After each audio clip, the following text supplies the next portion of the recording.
Takeover. Glockaware Radio. Glockaware Radio. The love, support, and grace is real all the time. Social activism, resources, and art. I'm the assist. This my right hand sister, Nick, the queen. Know, we got somebody over here, but we don't introduce nobody on this show. You know what I'm saying? Nobody can introduce you the way you can introduce yourself. You know what I'm saying? Because I don't want to butcher your name up and then we in the middle of Old York Road going through it like it was on TV, man. You fuck with me? It's like, no. But nobody actually can tell your story like you can tell your story. And that's one of the things about the show I've been telling people a lot is like, absolutely. I just like hearing black people's stories on one end of it. Like, that's a dope thing for me, just listening to people tell their stories. Like, black folks are very interesting in a good way.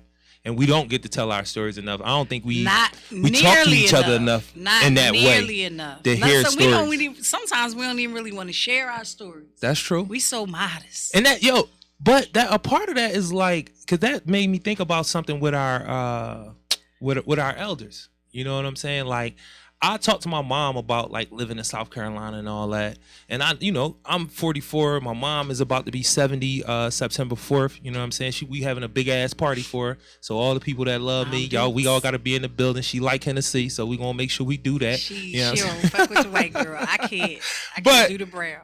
My mom. Are we gonna put it on some Douce? You know what I mean? Black owned. Is JC still black? Like, no. You know what? But nah, on some real, a lot of our elders don't like telling the story because of the pain aspect of it. Trauma. And they don't tell their children, and that's one of the things I kind of disagree with that. You know what I mean? But people have their reasons for not telling their stories. But that's something that I got from my mom. Like, she was just kind of like, I don't like to relive it. I don't like to tell those stories. But that's a like part of our history, storytelling. Yeah. Like, that's heavy. Like that's our history. That's how for a long time, that's how we told our history. Those people in the community who had that type of memory and had been on the planet for that long, 78, that was their importance to the community, to be able to sit in spaces like this and tell stories about our history and our traditions so we can be passing down the correct things. You know what I'm saying? Food. Over good food, over some music sometime, you know what I'm saying? A little bit of entertainment. Yes. But that leads me into Worcester and Maderi. I'm rocking this hat because the young lady Caprice Cowan, because I always be saying Cohen, her and her mom, since they was the last time on the show, actually her mom and the grandma have been coming out the last 3 weeks, volunteering with us, helping us give out food, and it's been cold, y'all. And her grandmom is 71, I think she said. So I'm like, yo, I been had the hat. I like the hat. I'm a boy that wear black all the time, so I definitely want to represent for her.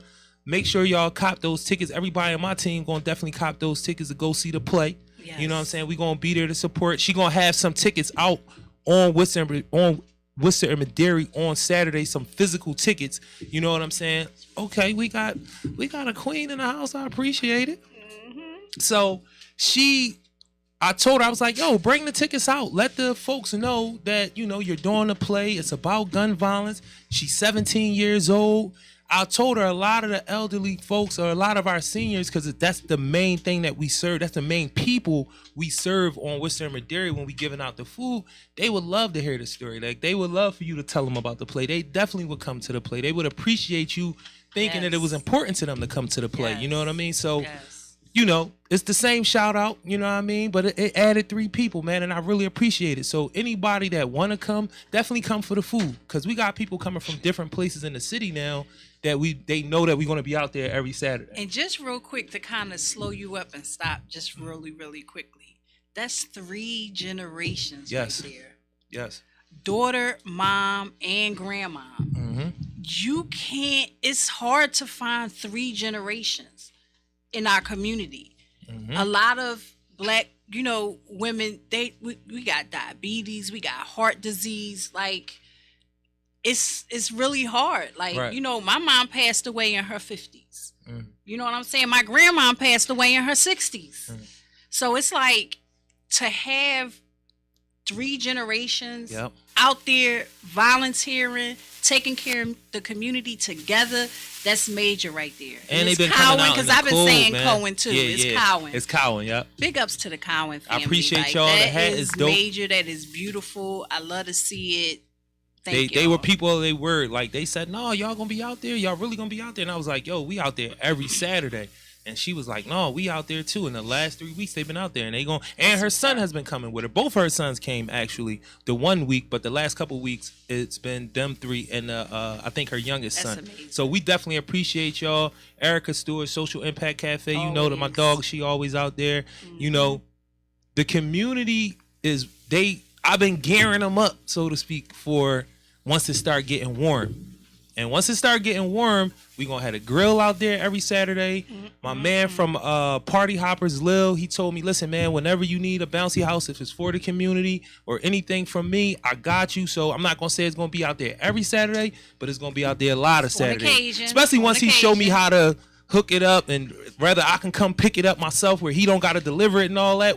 If he tell me what the work part of it is, where I could take some off of him, because I appreciate him letting us get the bouncy house for free. Once I got that, it's a wrap. I'll rent a U-Haul, whatever. If he tell me if I can get it every Saturday, I'll spend that little $40 to go down there and get it, to add something to what we doing out there. We gonna have pop-up shops out there. We're going to have resources. I got the whole little thing in my head how it's going to look every Saturday on the corner of Worcester and Madera. But most importantly, the food is out there. We serving our seniors. Come out there, hear some of these stories. It's dope talking to them. I'm not going to lie to you. It's a great experience being able to talk to them. So, Worcester and Madera and Broad and York every Thursday. The drop-in center, Cornerstone drop-in center. That's going to be amazing once we get that joint popping. I had some meetings the last 2 days with some people and some resources that's coming on board on the agriculture tip. And that's something black folk, please, look into being black farmers, man. The federal government is lacing our folks who want to get in that industry. I talked to a few people, and you talk to them about farming. It's like, man, I ain't farming, because they think slavery. When black people think farming, especially city black folks, we think slavery. But yo, it's a very lucrative thing, man. It's a very and they lining it up for urban farmers. I can't get y'all, just go look up farming, go look up agriculture in PA. You don't necessarily gotta look everywhere else, but the situation that happened with the black farmers and them getting their money, it created a lot of legislation around black and brown farming. That's very beneficial to our folks, but of course they're not gonna push that narrative for us to know and be able to take advantage of it. So anybody that's looking for a new thing to learn, a new way to make money, look into farming, look into urban farming. I'm telling you, there's a lot of things lined up for black farmers. So get into it, because I'm about to get into it on some real, and I'm trying to teach everybody that want to learn. You know what I mean? Be doing 1,001 things. Yeah, that's what we doing. That's what we doing out here. So we got 2 great guests. I know they're gonna be great guests. We don't introduce anybody on this show. So and I'm almost certain I'm not gonna introduce this queen right here, because I banged her name up on our drop, and I so apologize. That's fine. I so apologize. I'm like, yo, we gotta take that joint down. I can't just keep, because I called you Zora on the joint. So we took it down because of that, because I seen it and I was like, yo. Carlita was like, nah, it ain't. I was like, it ain't no way you can fix the words or something. No, even though I'm saying Zora, you know how to word. You said it wrong. So and my name is Jarue, and I don't like people banging my name up. So that like really messed me up a little bit. I ain't gonna lie, I didn't like that, John. So, but that's another reason why we asked everybody to introduce themselves. Yes, you know what I'm saying? So either one of y'all can go first. You know, ladies. Let me know who you are, how people can find you. You know what I mean? Your name. You know, let them know who you are. Hello, my name is Zarina. Zarina. Not Zora. Zarina. Yo, man, I was in a moment. Zarina. I'm sorry. I was in a moment. Most people call me Zarina. Nobody calls me Zarina, so it's fine. Okay. But I don't know how to really sum up. So basically, I do a lot in the community, but it was birthed from my story. So I do a lot with trauma. I'm a rape survivor. Also had a family member that was murdered here in 2018. Her name is Dominique Oglesby. So I originally started in media 7 years ago at Philly Cam. I started my talk show bringing people on to share their stories of overcoming rape and stuff like that. That did well. But then when Dom was murdered, I started bringing on people that lost their children or maybe even survived gun violence. Just basically the purpose of my show is just helping people understand that you can live as a survivor. You don't have to necessarily live in your trauma, because I did for a long time. I got saved at 28, so I'll be 38 this year. And just really changed my life, and really how God had opened up my life, really just healing me from what my uncle did. that's where everything birthed from. But when Don was murdered, we started bringing the people on. One thing about like being in the community, they don't like feeling like a story. So instead of me consistently bringing them on the show when they told me no, I started the epilogues. We tell the story through fashion, music, and art of slain victims and survivors. That did well, sold out, got on Good Day and every show that you can think about. Then COVID hit, as you know. So when you're having something like fashion and art exhibits, you know nobody was doing it. So I moved to Los Angeles. Because film and media is my first thing. A lot of people think I'm like the fashion girl, but that's my first love. So I moved to LA during COVID, came to visit in September and got in a car accident, almost died. So that's what put me out here. But God's plan. So now we are in the process of actually starting the epilogue. So it's called the epilogues. I'm sorry, that's what it is. And it's just a great way to tell a fable. Jesus spoke in parables. I'm Christian. If you're not, it's fine. So it's just a crafty way to help people to understand that they need to heal without making them heal. So now we're about to make it into an interactive art museum. So I just found a building here on 10th Street. So I'm actually about to do a fundraiser because I need like $300,000. But it's 26,000 square feet. And it will be 13 rooms of content. It'll tell the stories of Philadelphia, but it'll be like through spoken word, fashion, music, all of that that's incorporated in the show. And then the other half will be art therapy programs as long as a resource center. Because a lot of times when I deal with these families, anybody can tell you that they don't know where to start because you don't really feel like that's going to be your story. So there's a lot of us in the community that's doing a lot of great things. Like you guys are here. It's people that I know. I see y'all watching now. That are doing a lot of great things that people don't know about. So if we can pretty much help them start out a healing plan, that's what that'll be. So I tried to sum it up, but that's what I do. Now, before we go to this brother right here, where can people find you? Like Zarina Lomax. I don't got no QD. No, Zarina. I mean, God knew, because if you type it in, it's really going to pop up. I'm the only Zarina Lomax there. I come on every Tuesday and Thursday. When I came back to Philly, instead of going back to the studio, I started doing it live on IG because I had more time. Like in the studio, you know, it's commercials and all of that. So I go live every Tuesday and Thursday, sharing the stories of people that lost their children or overcome any form of trauma. It's not just gun violence, because I really do have other stories that I share. But I also do something called Bridging the Gap, where it's me and like a younger generation on Wednesdays at where are we at?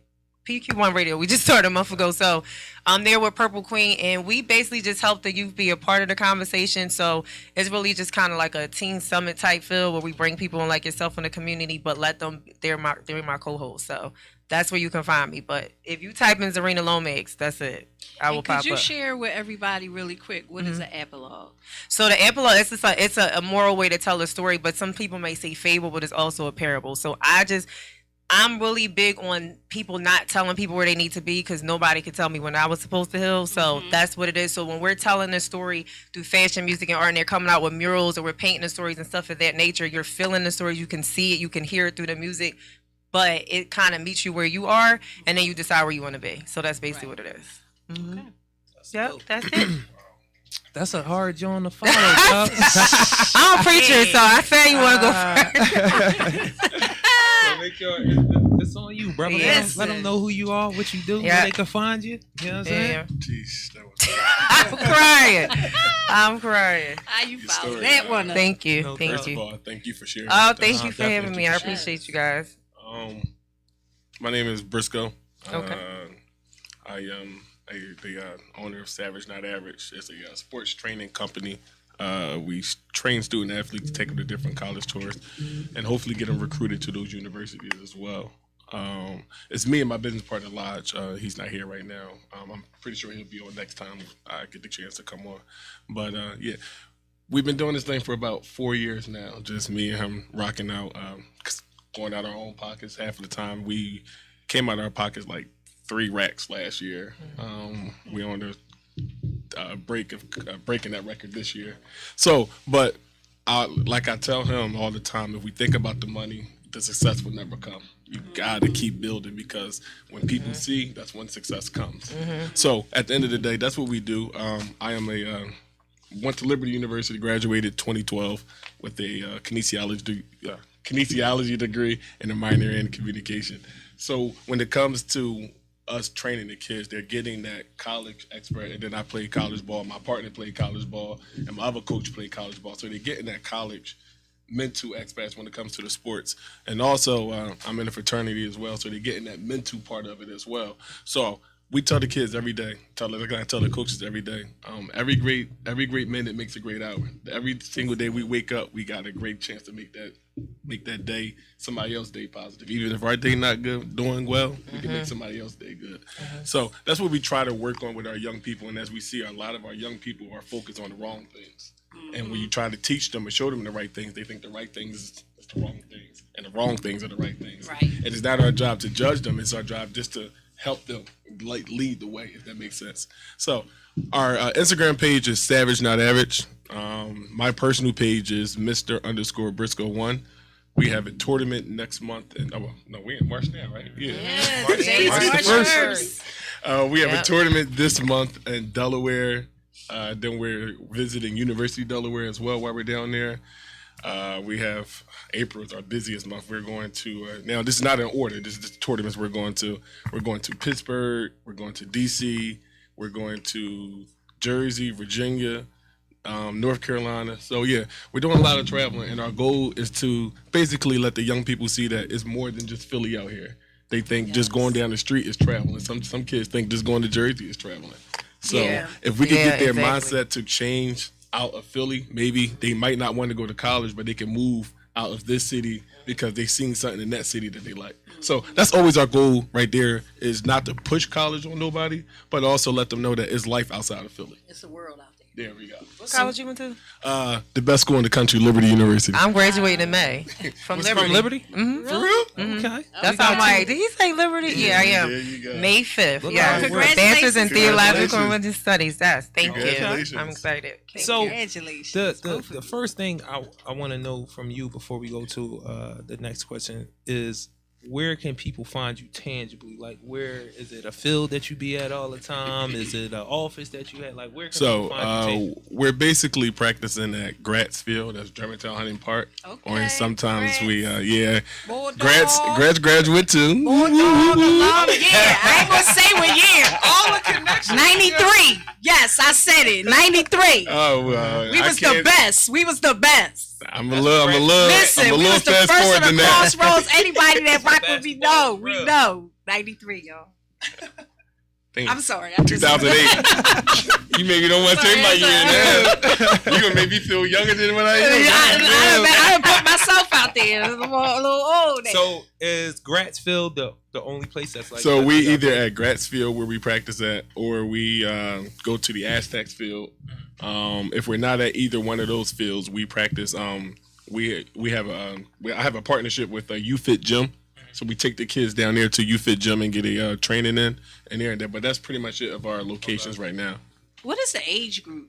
Oh, thank you. That's a good question. The age group is from we just lowered it this year, so now we have from 9 on up to 18.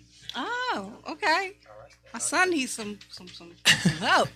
Yes, he needs to come on So, out. but it's not just He needs to come football.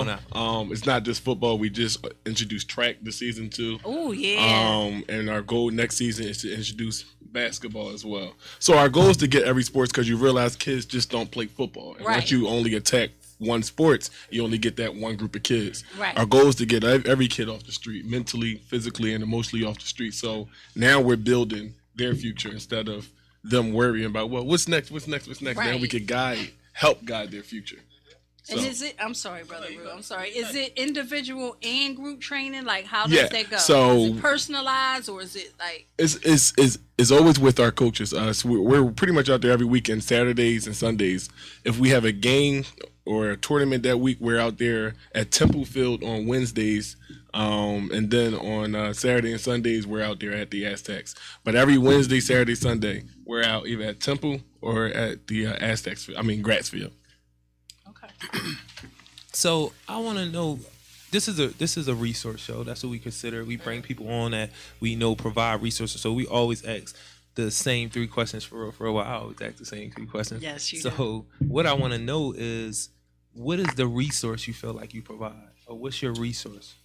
I think that I provide healing. Like anything that deals with trauma, I provide a resource for that. So wherever the person is, if it's with me or if it's me getting you to someone that can help you, I definitely know that I'm a resource for that. And it's a lot of parents that I talk to behind the scenes still. Like when they come on my show, I still stay connected to the family. So just for example, I just had a mom on there that I just connected to a grief support group. So that's the point of me wanting to own my own building, because I always have to refer them out. I can help you tell your story, or I can help you to, paint it or whatever way you want to do that. But when it comes to that every day, that's where I have to refer them out. But I definitely always connect them to somebody if they're open to somebody help them. So if it's a survivor, I help them as well. So it just depends on what it is. So you're a resource yourself. I would hope to be. Yeah, I mean, that's what it sounds like to me. You're a resource I yourself. hope to be. Like, people can come to you, and if you don't have the ability I'll to find somebody assist to them do. or help them right then and there, you can refer them out, get them resources outside of your organization. So Absolutely. that's great. I mean, when you do this outside, it's a lot of people that know somebody. So you just call somebody that Moms Bonded by Grief is who helped me with my grief. Even though I'm not a mother, they allow me to process my grief with Dom. As far as like rape, there's like war and stuff like that. But there's also a lot of people that I'm connected to in the community that you guys follow. So one, I would say if it deals with gun violence, T from No Gun Zone, that's like we got close to this, but that's really like my brother. So if he always will connect me to somebody. Anton Arande is actually, I think Arande told me about the show. So it depends. Ying, like it's a lot of different. I've been blessed to know a lot of people corporately, but also stay connected to the hood because that's where I'm from and that's how I act anyway. So it just depends on what you need. I don't want to say like, but that's really what it is. It just depends on what somebody needs. But I always try to plug God first and then let God just kind of show the person what to do. That's what's up. Now, I really like the research, the resource center approach, because that's what we are doing on Broad and York. With the Cornerstone. Okay. So, but we're targeting 18 to 26. Period. Like if you need resources, you need somewhere to come, you can come there. But we're specifically targeting kids that age out of foster care or young adults. I gotta stop saying kids because they're not kids, but they are young folks and young adults. But they're the ones that age out of foster care, because once you age out of foster care, it's like get it how you live. So Forget Me Not is a resource too. I don't know if that we actually in their old building. So you on board in Susquehanna?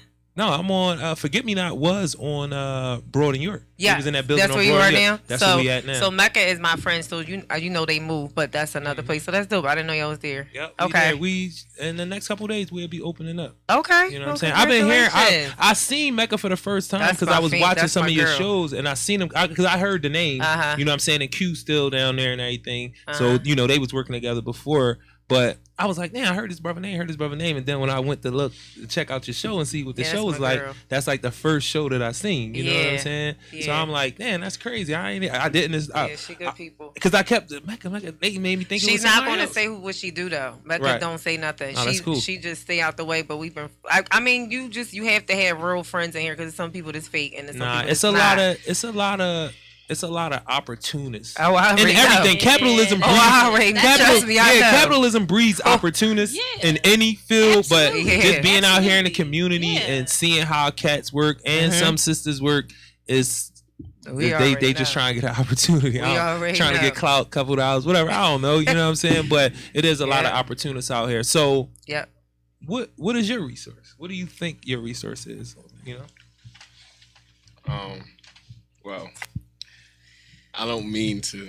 When I say this, it's not like me being rude or anything like that. It's because when you think, it's like you still think, I know what it is. Absolutely. Correct them. I like correct them. What I know what we're doing already is, number one, we're helping so many kids mentally. And what I mean by that is that the kids who came into our system or our company, they come in struggling with one thing, whether it's on the field or off the field.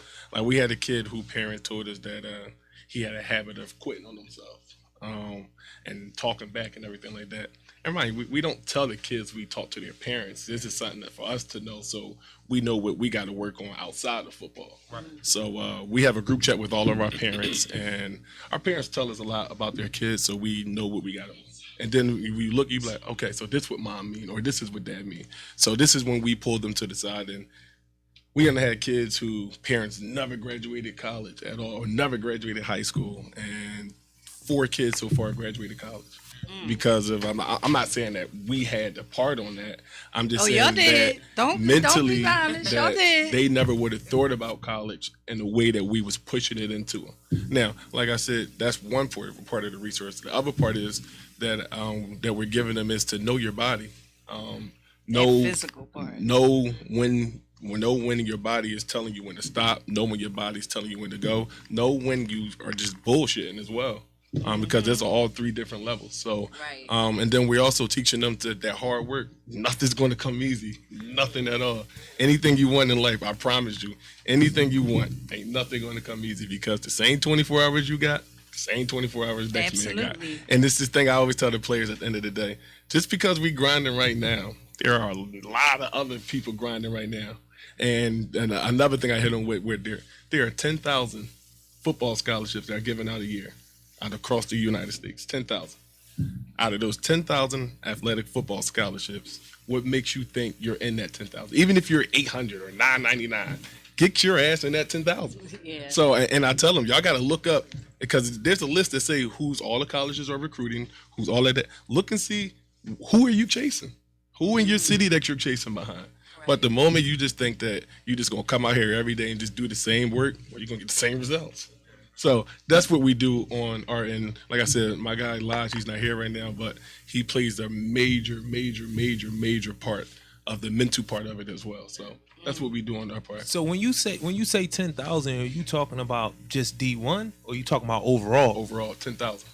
Sheesh. I always thought, I know the professional ranks. I know those numbers are like real slim for the amount of people that's chasing the jobs. But I don't know. I just always assumed. I never looked it up. I always assumed there's so many colleges. 10,000 don't seem like a lot of. Not at all. A lot of space. There's not that many. If you think about it, Division Ones are the only ones allowed to give out technically full scholarships. Right. That's half athletic, half academic. D1 and D1 AA. D2 are only allowed to give out partial scholarships. D3 cannot give you a scholarship at all for athletic. So that's why when it's 10,000, if you break down the math, there's only 10,000 right there. Got you. So the other question is, why do you do what you do? Oh Lord. I know what I do. What I do is because I lived as a victim for over 20 years. So I just remember wanting someone to ask me if I was okay. And nobody did. They assumed that I was. So I do this because I know what it's like to stay there and how it can change the whole trajectory of your life. So I was molested when I was it started when I was 5, ended when I was 8. But that's because I told. And I didn't really begin my healing journey until I was 28. So it's 20 years of like really going through. My father got back on drugs. Me and my mother's relationship was always on and off. And then my father got locked up when I was 17, and he's in prison for murder. Now he's a life sentence. So I always kind of was like going through something, but I was still trying to overcome that thing. So I know that's why I do what I do. And then when Don was murdered, it was the same thing. It's not to say that there's a face for gun violence, but unfortunately in our minds we think that, this is what it looks like. But then when she was murdered, the poster board kid about to graduate Penn State, all of those things, and that happened to her the way that it did, it also, first of all, it made me struggle with my faith. So that's the reason why I'm really big on that, because I love God, but the way that she passed away was what really bothered me. And then, again, watching her mother and her father and all of them have to overcome that. So all of the things that I do is just basically really off of what I've lived. Every single thing that I've talked about, if it's not something I live, I know someone that personally lived it, but most times I lived it. I want to know, like, why do you think nobody ever asked you, was you okay? Is that something you even think about? Yeah, like, because I come from, you come from a family where you just keep it moving. Like my mother, one thing I'm grateful of is I had a mom that believed me and a father that believed. I didn't go through that where you sweep. When they told my mom and them to sweep it under the rug, it wasn't none of that. But I went through the effects of having a family who pretty much didn't deal with me because I told. So that was my father's side. But wait, ask me the question again because I lost my. Said, why do you think nobody asked you, was you okay? So again, my father got back and went down his road, which was drugs. My mother worked, and then she had 3 other kids. So it's almost like in our community, you just continue to press forward and you just assume that everything that comes with it is over. So it was always the assumption that because it happened when I was younger, it didn't matter. But if you're seeing somebody being promiscuous and drinking and all of those things, you have to begin to ask what's going on, but nobody did. So In my family, I don't remember anybody in my family ever sitting down and talk about their issues to me. It's a lot of women in my family, they not married, so I didn't have all of those. I didn't have a father figure, so I didn't come from that. I'm not saying that it's not the trajectory, but most times it's not. My mother came from a single parent household. My cousins came from, so everybody was just, you supposed to just press through whatever you go through because that's what it is, and you keep it moving. So I just think it was just more of an assumption, but that's really what the issue is because people assume instead of asking. The assumption of you gonna be a strong black woman, so you don't, you don't need to be. Right. I was never afforded the opportunity to be soft. God had to teach me that, and I'm still learning because you had to be strong. I raised my siblings. They're 10, 11, and 15 years younger than me. So I was like their mom. So you have to learn those things, but you shouldn't. Somebody should ask you, why are you acting this way? So that's why I really love what I do because I ask, how do you feel? Is this why you do this? Because I see this, because I remember nobody asked me. So that's why. And another point to what you're saying is, a lot of people don't want to talk about it because if you talk about it, you have to acknowledge the fact that it happened. Yep. So people not going to ask you because they don't want to be a part of the conversation because they don't want to acknowledge the fact that it happened. Because where were you? Right? And then everybody involved gets to be responsible. And the reality is, it's not that uncommon in our culture, in our families. It's not. I can guarantee you, it's at least 4 out of 5 black homes had an uncle who did some shit he ain't had no business doing. You see what I'm saying? And then people don't talk about it. They don't ask you about it because then it brings them into the reality of the fact that this really did happen. I just was talking about this to my girlfriend. So my father and me, our relationship is like, it's trash. But we was talking about how, I remember one of my spiritual moms said, do you ever think when your parents look at you, they think about what they feel like they did? Because they didn't do anything. My mom was at work. And my father, like, I'm not about to say and trace my parents like they was just out partying. They wasn't. But when my father looks at me, he doesn't ask how I'm doing. He's not very loving because of the factor that he feels very guilty. That was his brother. That was my favorite uncle. Like, this was the uncle. So I know what you're saying is just that. But it's sad because that was one moment in my life that God used for this. So I don't even care. But he's still living in that, and I've moved on. So when y'all in two different places, it's like I'm trying to pull him over here and my mom over here too, because we still go through certain things. But it's nothing you could do about that. So at the end of the day, for me, like, that's the driving force of knowing, like, the division it caused my family, watching my parents suffer, all of the different things. Like, honestly, being true, my father's in prison because he fought one of his friends and was supposed to give him $50 for my prom, but you was going so hard because you wasn't around. Exactly. Which stems back to the abuse. You know what I'm saying? So I paste everything together now. As a child, the woe is me, why me, Lord stuff. But now it's like I understand it. But again, that also stem back to a moment. I think people get very caught up in moments, but I'll be 30. I had a great life. So I'm not going to allow that one moment or those moments that my uncle took for it. But honestly, my uncle was abused. I watched him be abused. So I'm not making excuses, but he was.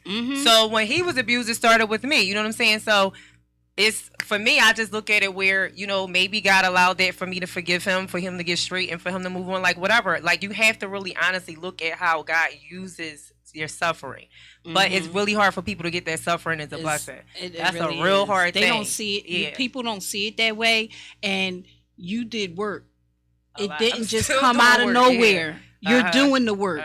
And one of the hardest things about people who are actually out there doing the work, when you're trying to bring other people to where you at and they not putting in the work, they not ready. You know what I mean? They not ready. So you doing that work and continuing to do the work, because it never stops.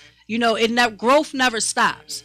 So when having that difficulty, trying to bring people into that space with you, is hard when that work, when the feelings can't be reciprocated. And the feelings can't be reciprocated because you putting in the work and they're not. So you are where you at because of the work you put in, and they're not able to, they don't understand it because they're not out there trying to understand it and doing the things that you're doing. So like, that's very powerful for you to be here, talking the way you talk, connected spiritually the way you connected spiritually, and just telling your story. It's so many people out there that can't tell their story, haven't told their story, don't want to tell their story, and don't even realize the fact that their story could be the root of a lot of the problems that they're having in their life. You know what I mean? So like that's powerful. I really appreciate what you do, being here, sharing on our show. Like this is major. This is so major in so many different ways. It is not for the weak. It's not. And this thing calls. Like people always be hyped to get up in these chairs, what y'all do, but they don't understand the stuff we go through. Nah, listen. It's a lot. Yeah, you see that burpee? Nah, only because when you tell your story and then Nick like, yo, this is common, and then I'm sitting here thinking like, yo, that's very fucked common. Up that it is, because I could think of like 3 different people that I know, people in my family, like, and what you're saying about, and both of y'all are saying about how people are trying to hide it. You don't want nobody to know that's what your son did. So you acting like that didn't happen to your niece. It didn't happen to your daughter, because it's that shame. Like you the matriarch in here, but you're protecting him because the shame you gonna feel, and then we don't know where you dropped the ball, maybe for him to have been treated some type of way, and now he's treating other people that type of way. You know what I mean? And then when you say about bringing people in, like I'll be talking to somebody about that right now with their mom, and how their mom doesn't like to spend time with them. Yeah. Only child. And the reason why is because your only child is the one woman in the family that's speaking on everything. So now she the mean one. Me. Now she the one that's always trying to rile up trouble. Now you don't even want to spend proper time with your only child because you scared she gonna bring something up. Yep. And you don't want to deal with it. It might not even be fair. No, she said that to her though. No, but that's what I'm going through right now. She said that's the reason, because she, her daughter after a while confronted her, like, yo, why you come stand at my front door? Why you don't never come chill on the couch with me? Why you don't, as a mom, why you don't never come lay in the bed with your only baby? You know what I'm saying? No matter how old she is. Why you always trying to get away? She confronted her, you know what I'm saying? And she was like, because I feel like you always be ready to bring something up. That's what I feel like every time I get in a space with you trying to corner me. You know what I'm saying? And it can only be it's only as far as it can go for their comfort level. Yeah. It's only going to go as far as they enough to be comfortable. Because once you are uncomfortable and you not ready to deal with that, you going to retreat. Like you can't be in that space because of the fact that you don't know how, you haven't done the work. All of that goes into play. You know what I mean? Yeah. I think they definitely don't know how. Yeah. And that's the thing. Like, because let's be honest, this is not nothing new. This has been happening in our families for generations. Right? But we ain't having it no more. You know what I'm saying? And it's you learning something new, like that trauma and that chaos and that dysfunction that we were raised on, that's supposed to make you strong. You're supposed to come out being a strong person. I'm a strong black woman. That's what you're taught. That's exactly what that you're just supposed to take the trauma. You're supposed to take the abuse. You're supposed to stay in it because you're a strong black woman. We the pillars of the family. We the pillars of the community, right? It don't have to look like that. You know what I'm saying? It doesn't have to look like that. And we can stand up and we can talk about it and we can say, no, I'm changing this. I'm breaking this cycle. You know what I mean? So that's what's happening now. It's still a lot more work that need to be done. But, with what you're doing out here, that is just having a space for somebody to be able to go to. That alone right there is major. It really is. The one thing that a lot of women that I know that been through this, family members, you know what I'm saying, my oldest sister, secrets kill, y'all. Secrets kill. Like, seriously. They do. Secrets kill. That shit don't help. Telling your kid, oh, don't, what goes on in here stays in here and all that shit is backwards. Seriously, that shit is backwards. Stop with the fucking secrets. You know what I mean? Be the one, be the one that come out and let it be known so it can stop for that next generation, man. You the one that can save a whole lot of babies in your family by, you know, and I know that it's hard to get out there and do that. Like, you know what I'm saying? I'm not saying it like that's an easy thing but if you're not necessarily the one that went through the trauma, but you know, because this is another situation from the sister that I'm talking about. It's like it's a lot of people in and around the family that haven't, but y'all know. Well, his mother knew. And you know what I'm saying? Like y'all know, like say you a uncle, you a cousin, and you know this shit going on when you come to grandma's house, man. Let somebody know. Cause I understand what it is cause a lot of people that sometimes the grandmoms know. That's all I'm trying to say. Like his mom knew. She would come in and say, "What y'all doing?" And then when I had went to court, I remember my teacher had asked my mom like why I was missing all this school because he used to go to that same school. Come to find out, he was doing it to some of the girls and like touching the girls, but it went beyond touching me. He was doing everything you do and dealt with me, but he was touching people in school. So when she would say, "What y'all doing?" she knew, but she ain't say nothing. So they be knowing. Trust me, they be knowing. If you have an idea, put it out there. Yeah. You know what I'm saying? Like seriously, it's that deep. If it's you not okay. Yeah, it's not. It's don't just accept it because it happened to you and it happened to your mother and it happened to your grandmother. Please stop and it telling happened people to that your, though. Like it happened to me because I in my family it happened to me too. Like basically like get it's over not it. okay. It happened to me. You telling me because it happened on my watch, but it happened to me, and you saying, "Well, I've been through it too." Like, nah, that's still not. It's still not cool. Okay. Like you know, and that feeds into in my family. That feeds into the strong black woman, John. And ain't no doubt these women is amazing women. They strong women, but it's like. We gotta break the like that don't make no sense. You gotta break the dysfunctional cycle. We gotta break the dysfunctional cycle. We had some questions on the chat. Could you spell your name out because some people were trying to find it on Instagram and they can't find it. I messed it up and told people her name is Zora. Yeah, could you please spell it out for people so that they can get it? Yeah, Zarina is Zarinah. Last name Lomax, Lomax. I have purple hair in that picture. God only knows what I'll have next week. Zarinah on Facebook and Instagram. That's it. Okay. Yeah. So thank you very much. We keep doing. We this happened to the brother twice on the show. This is the second time. since we want to get to him, we had a question for him too, so we can transition over. I wanted to say something really quick about that. It's not funny that you brought it up, but it's like because I had a class like this in college, whereas though. I had to speak on why don't I believe in good or bad and all like that. Okay. And my paper, it was basically saying that why I don't believe in good or bad. Okay. And the reason is a man walking or a person walking down the street with is just a person, right? Nobody really cares. But he or she puts that white jacket on. To us, they are considered what? A doctor. Mm-hmm. Now, they didn't tell us they're a doctor. No. Just that jacket to us tell us that they're a doctor. Right. Now, who made them a doctor? Someone who knew more information taught them to be a doctor. Right. Who taught him to be a doctor? Somebody who knew more information taught him. Mm-hmm. The reason why I'm getting at is just like racism. A baby is not born a racist. Mm-hmm. He or she is taught to be a racist. By who? Someone who was taught to be a racist. Exactly. All the killing is going on. It's not just going on. It's the reason why I'm getting at is everything is taught. It's many, many, many years that's out of our control. It's probably going to be here even when we die because of because of the teachers are still living.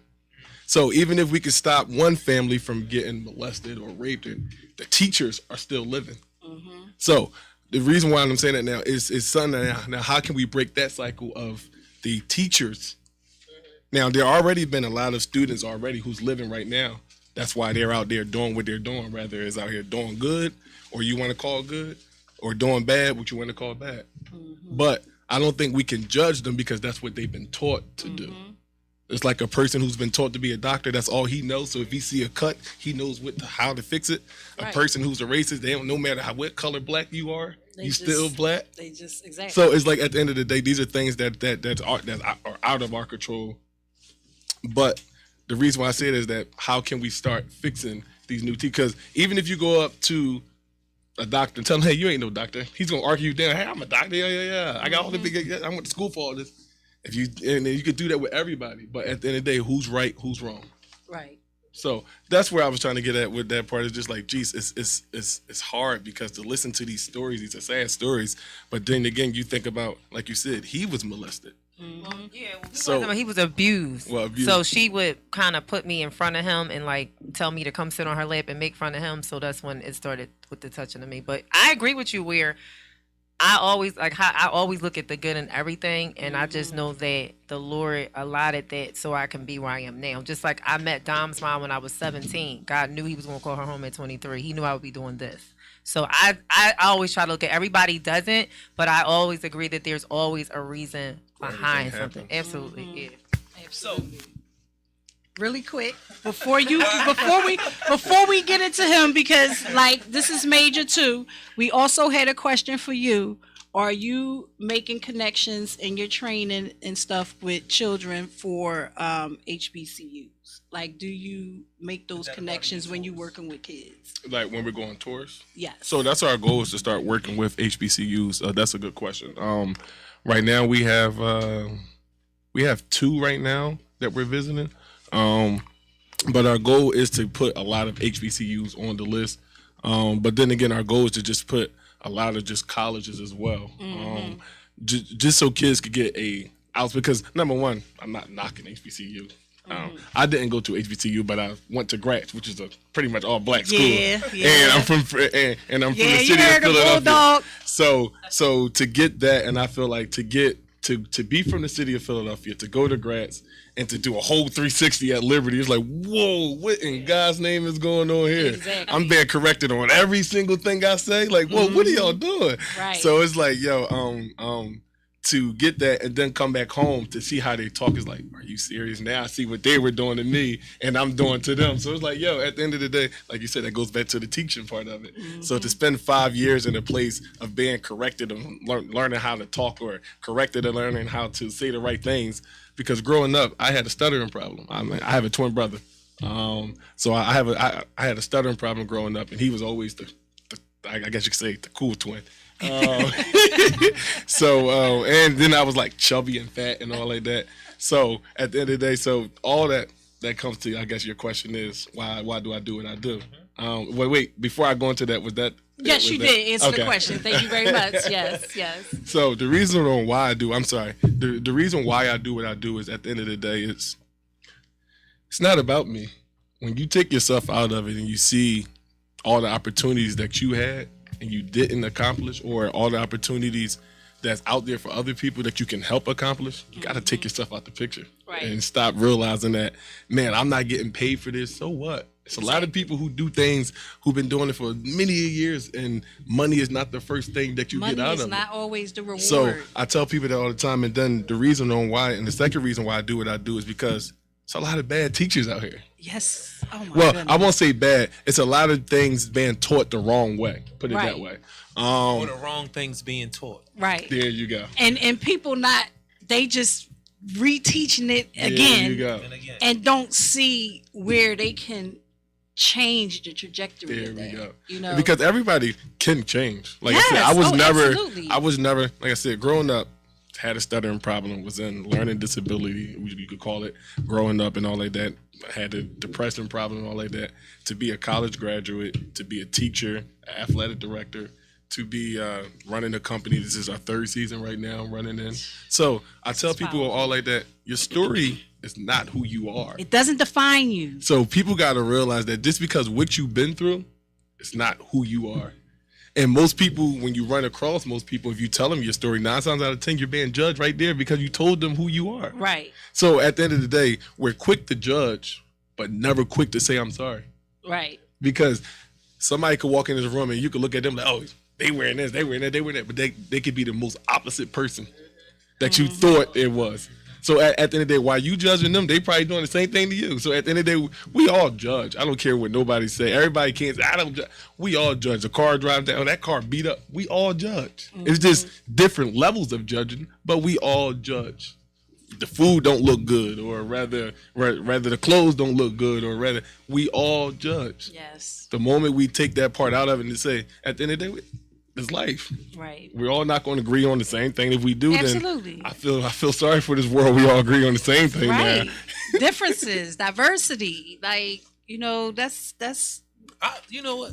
On the judging, John, I think it's the word judge that people get caught up on, because for real, everything you do, you have to critique it. You have to judge it. Make a judgment about it. You have to look at, the first thing I see, that's what I got to make my determination. Am I going to say something to him? Is he, you know what I'm saying? And then once I say something to him and I hear how he talk, he sound like he from down this way. I don't know if I want to mess. You know what I mean? Like, now your judgments may not be correct, but you still, to find out who the people are, where the things you're going to be, you have to judge. So I think, and then some people could say it's discernment. Some people could say it's being critical. Some people being observant. You know what I mean? I think the word judge is what people get caught up on and be like, that's negative. But we do it all the time. You have it's to do it. It's a negative connotation. It's a negative. You have to do it, though. I think the problem, exactly, that's what I was getting ready to say. You know, like, it's one thing to make a judgment, right? And make decisions that's best for yourself. But when you make judgments about people and you project those judgments onto them, just because that's how you feel and the way you see things, when you're projecting it onto other people, that's where you're being judgmental, and you're, you know, like you're pushing it onto someone else. Right. And as human beings, like, we're all different. We all have different ways that, you know, things that we like to do, things that bother us, things that irk us, you know, where we find our peace at, what level in life we're at successfully, emotionally, physically, mentally. You know what I mean? But just because you're where you're at, you can't be judgmental of the next person to criticize them for where they're at. So that's where I think the judging or being judgmental becomes a problem, because, of course, critical thinking, you have to make judgments. Right. You have to analyze, look at situations, make judgments to be able to say, is this something I want to be a part of? Is this who I want to be? But it has to be self-motivated. You can't be making judgments and projecting judgments and putting them on other people to discern other people or devalue other people or take away from what other people see in themselves. You know, because you may see something in yourself that somebody else doesn't see. But does that make you better than that person? They see something in themselves. So we have to be, the judgment, you have to be critical. Right? We weren't really taught to be critical. And that's one of the problems with us. You know, but now people are coming out critically thinking, making judgments. I support that and I value logic and reason. I support that and I value it. You know what I mean? But like you said, we are always constantly making judgments. But don't discern other people. Don't put other people down. Like, that's when being judgmental affects other people, and it depending on the kind of person you are, you're gonna be a shrinker. If somebody judging you, putting you down, you might bottle all that up. Just shrink. Don't defend yourself. You know what I mean? Or if somebody judging you, might be a fighter. Somebody say something you don't like, you ready to fight. Yeah. Kill them, whatever.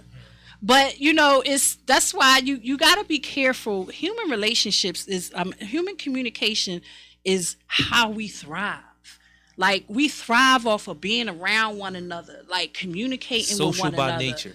Yes. That's why when you isolate people, they lose their mind. Exactly. Exactly. But everybody's story can be who they are depending on how you look at it. You know what I'm saying? Because some people's story made them who they are. In a positive way, not a negative way. You know what I'm saying? You are a vessel for a lot of people because of the things that happen to you in your life. You know what I'm saying? If those things didn't happen to you, where would you be? So that's how you got to look at it. Like, we all here because we are vessels. Yeah. We are people who believe in people. and we out here doing what we can do for people. We want to give the love and the support and grace is amazing. I love it. Thank you, Brother Rue. I really appreciate you. Man. You know what I'm saying? I when it's love and it's support, and we talking physical, emotional, mental well-being, all within our guests today, and it's just just being able to connect the whole person. We connecting the whole person right now. The mind, the body, and the soul. Yeah, amen to that. Yes. But when you talked about the judging thing, that's true, because I always tell people, like, I'm too churchy for the world because the way I live my life. Like, I don't not been for nobody. Like, this God say this how I live. Now, I'm not saying I'm not crazy because I curse you out and pray. But it's a lot of things that I do not do anymore at all. But then I'm also considered to be too worldly for the church. Like, I've gone in and they've said, "Who are you?" And I'm like, "Oh, I'm here to preach," like, or something like that. Or I've gotten, especially when I got ordained, I would have never known if you didn't speak, which makes absolutely no sense. Yeah. Because you should afford somebody the opportunity to find out who they are. So I definitely understand. You really have to be comfortable in your own skin to do this, because I go through that a lot. Like a lot. I meet people out when I do this, and people try me, especially being a girl out here. These men try me all the time. It's so funny. But I can imagine. Yeah, but they become one of my close friends when they find out like Z not playing, because I'm not out here for that. But you go through a lot of those different things, but they do try you. But you really have to be okay with like being yourself, and people walking away from you too because of the fact that you say no, because it's just what it is. And it's okay. No, it's the best thing God gave me. I love that word. I swear now. I do. We don't say it enough. Are we gonna say her name? We don't say. Listen, I had so much trouble today with that. Okay. I'm not even. I try to find, just really quick, say her name, right? I wanna at least touch on the topic. I've been trying to make it my duty to bring back some information on the young black woman that was shot in Strawberry Mansion that they found dead. She was 43 years old. We talked about her last week. We couldn't say her name because we don't have a name. It's March now, March 1st. And this happened in January. So last week it was I said, I'm going to come back with some information. I'm going to find some more information out. I was unsuccessful. And that's part of the problem. I read a story that just kind of talked about the statistics of black women, how we're dying, and how it's not being talked about or shared. And this right here is a prime example of why we started the Say Her Name segment. We started the Say Her Name segment because we had a conversation about intersectionality, how black women are discriminated against because of the color of our skin, and also because we're women.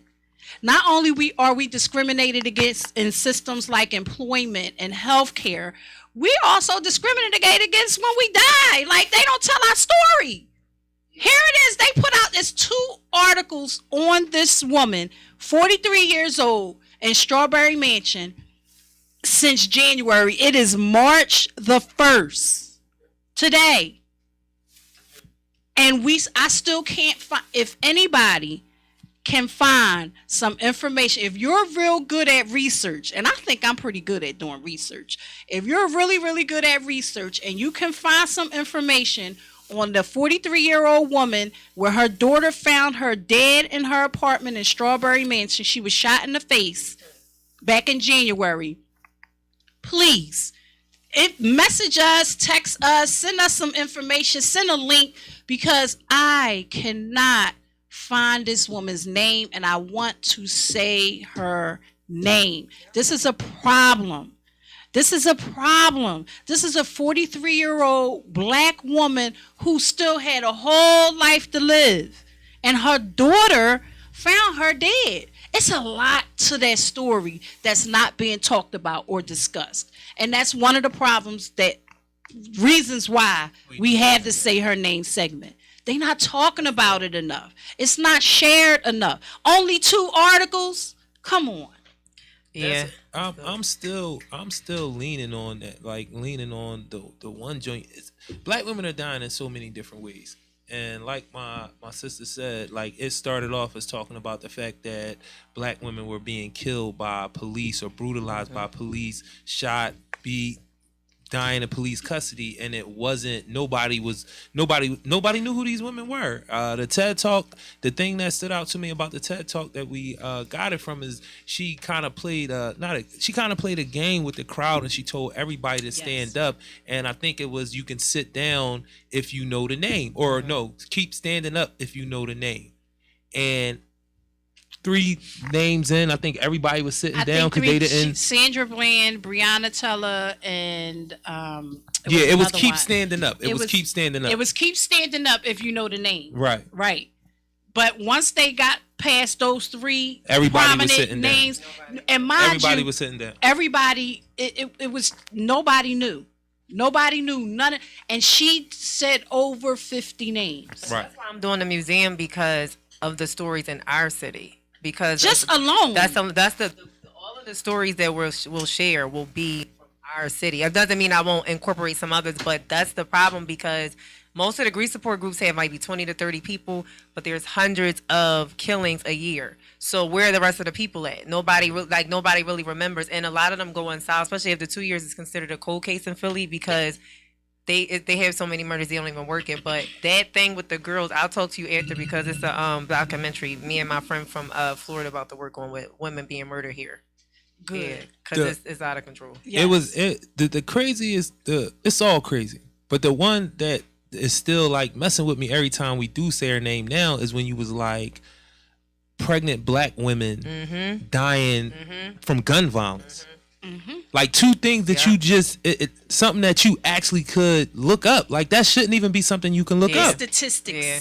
You know what I mean? And for you to be able to look it up and write a real article, a meaty article on it, saying that black women are one of the leading cause of death of pregnant black women is gun violence. They being shot, and it's inner partner violence, intimate partner violence. So that means what my sister, who was like who we all are, but she's a champion of us black men and black families, and she points to us all the time and allows us to know we not protecting our sisters, man. We not protecting our mothers. We not protecting our daughters. We not protecting our little cousins, our nieces. We not doing it, y'all, as men, as black men. Because the problem with that is almost all of those women, and I don't even got to look at it. I just know, like, almost all of those women were killed by black men. They were shot by black men. Now, we like to always be fully transparent about stories. It was a lot that we talked about that they brought it up, but I'm not going to sit here and say that they didn't go into it, but we talked about it more, us understanding postpartum, black women understanding postpartum, but that's still not even coming close to any type of justification for these women to be shot. No. Mental health issues, so forth and so on, because that's what somebody would say. It'd be like, well, a cat, and I'm a cat that'll tell you that. I didn't know how to deal with it.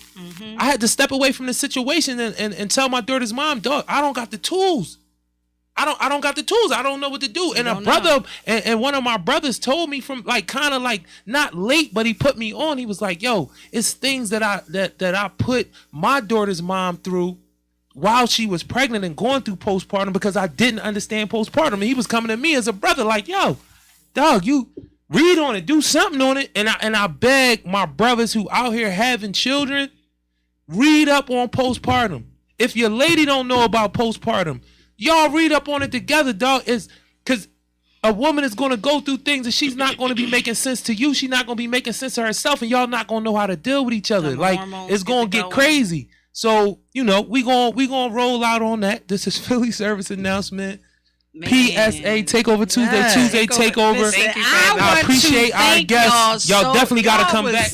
Major. Come back. I got a big mouth. Y'all was I appreciate y'all come back. Like, come on back. Come up with Ron. Come on with Ron. He ain't gonna feel no type of way. He ain't gonna come on up with it. Come on up with him next week, because he's coming up on the 8th. I just love that we put a whole person on this show today. No doubt. a whole person. Yes. We did the physical, the mental, the spiritual. Like we And did my it brother, all. I mean, he might be knowing, he might be learning, but this my brother right here. You know what I'm saying? He gonna be back. I'm gonna be a around a lot silent more. No, we gotta He connect. a dope dude, we gotta man. do some connecting. He's like a dope dude, man. You know, Seriously. my brother right here, he don't be putting me on to his people like that. I bring him on, and then it's all family. If anybody knows, whoever asked that question, I don't know who, but if anybody knows or any any HBCUs that want to partner up and anything like that, for sure.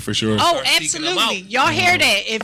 If anybody out there knows of any HBCUs or has a connection, want to partner up, HBCUs that want to partner up with Savage, us not average. Savage, look not it up. You can average. find it. It's a dope name. It's easy to find. We out of here, y'all. That's what we doing out here, man. I appreciate y'all. Thank you, yes, brother. love, support.